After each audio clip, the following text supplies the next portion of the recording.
Welcome to Vijay maths. இன்றைக்கி நம்ம 10th maths chapter 1 relations and functions example 1.1 பார்க்க போகிறோம். கொஷின் என்ன கொடுத்துருக்காங்கன்னா, if A equal to 1,3,5 and set B equal to 2,3 then find subdivision 1ல் வந்துட்டு find A cross B and B cross A கண்டுபிடிக்க சொல்லியிருக்காங்க. சப்டிவிஷன் 2 என்ன சொல்லியிருக்காங்கன்னா, is A cross B equal to B cross A. அது வந்து ஒருவேளை நாட் ஈக்குவல் அப்படின்னா ரீசன் கேட்குறாங்க. And third subdivision show that N of A cross B equal to N of B cross A equal to N of A into N of B. So first வந்து நான் வந்து given எழுதிக்கிறேன். Given set A equal to 1,3,5 set B equal to 2,3. First சப்டிவிஷனில் நம்ம கண்டுபிடிக்க வேண்டியது A cross B. So A cross B கண்டுபிடிக்கிறதுக்கு எனக்கு செட் ஏ வேணும் and set B. A cross B எப்படி எழுத போகிறோம் அப்படின்னா, செட் ஏல உள்ள ஃபஸ்ட்டு எலமெண்ட்டையும் செட் பியில் உள்ள ஃபஸ்ட்டு எலமெண்ட்டையும் எழுதிட்டோம். திருப்பி செட் ஏல உள்ள ஃபஸ்ட் எலமெண்ட் அண்ட் செட் பியில் உள்ள செகண்ட் எலமெண்ட். அடுத்தது இப்போ செட் ஏல உள்ள செகண்ட் எலமெண்ட்டை எடுத்துக்கிறேன், செட் பியில் உள்ள ஃபஸ்ட் எலமெண்ட்டை போட்டுக்கிறேன். செட் ஏல உள்ள செகண்ட் எலமெண்ட் அண்ட் செட் பியில் உள்ள செகண்ட் எலமெண்ட். செட் ஏல உள்ள தேர்ட் எலமெண்ட் அண்ட் செட் பியில் உள்ள ஃபஸ்ட் எலமெண்ட். செட் ஏல உள்ள தேர்ட் எலமெண்ட் அண்ட் செட் பியில் உள்ள செகண்ட் எலமெண்ட். ஸோ இதை வந்து நான் வந்து 1 அப்படின்னு வச்சுக்கிறேன். செகண்ட் வந்து நம்ம பி கிராஸ் ஏ கண்டுபிடிக்க போகிறோம். பி கிராஸ் ஏ கண்டுபிடிக்கிறதுக்கு ஃபஸ்ட்டு வந்து செட் பி எழுதிட்டேன் கிராஸ் செட் ஏ.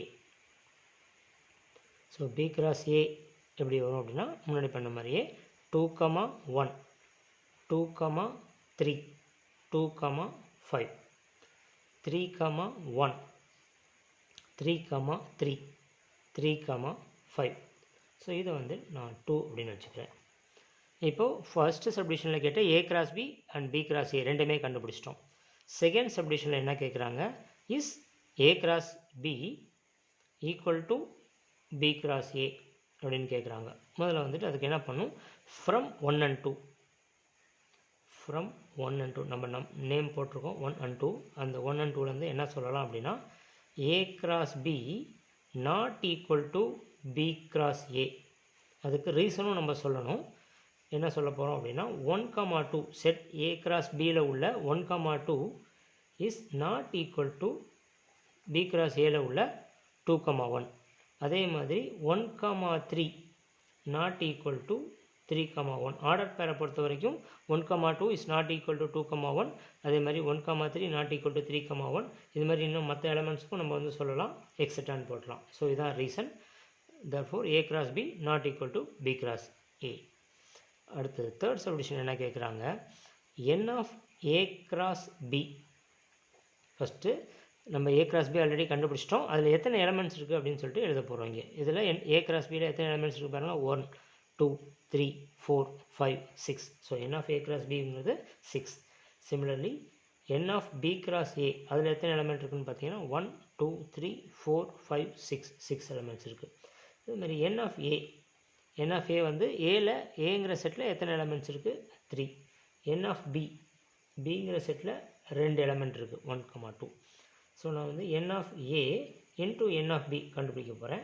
சிம்பிள் 3 into 2 மல்டிப்ளை பண்ணால் 6 வரும்.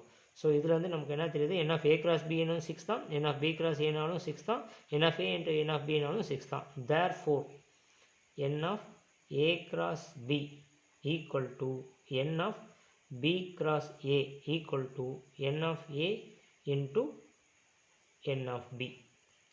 இந்த சம் அவ்வளோதான். தேங்க்யூ.